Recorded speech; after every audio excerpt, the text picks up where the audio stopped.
Lawmakers tackled many of the island's problems, but some of the proposed solutions were never voted on.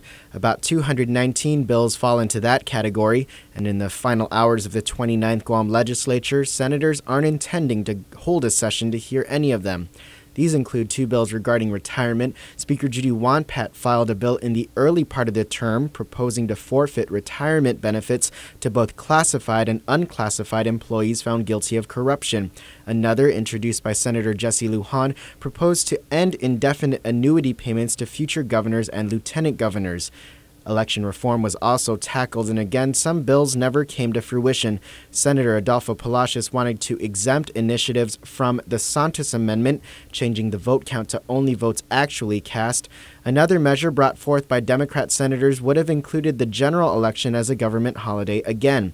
Education was another major issue this term. Senator Judy Guthers proposed to reform the concept of public education with a bill favoring a so-called holistic approach, inclusive of post-secondary education rather than the current K-12 concept. That never made it out of committee. And speaking of post-secondary, a recent bill from Senator Frank Ishizaki and Speaker Judy Wonpat aiming to close down private diploma mills also wasn't voted on.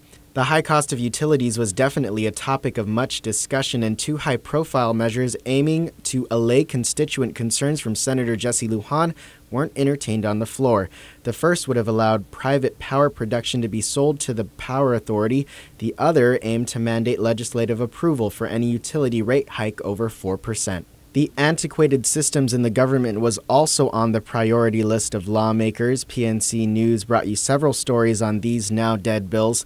Senator Tina Muñoz-Barnes' proposal for an overhaul of the Guam Mass Transit Authority, and Senator Jim Espaldon's attempt to regulate mixed martial arts. Finally, the legislature dealt with the solid waste crisis facing GovGuam in many ways, but a couple of recent bills didn't make the cut. While the lawmaking body okayed a potential lawsuit for overdue compact impact money, a similar bill to sue the feds for money to close the dump stayed in committee, and even after two public hearings and warnings from the district court, the legislature didn't vote on the governor's bill proposing a bond to fund the remainder of consent decree projects. Philly Guerrero, PNC News.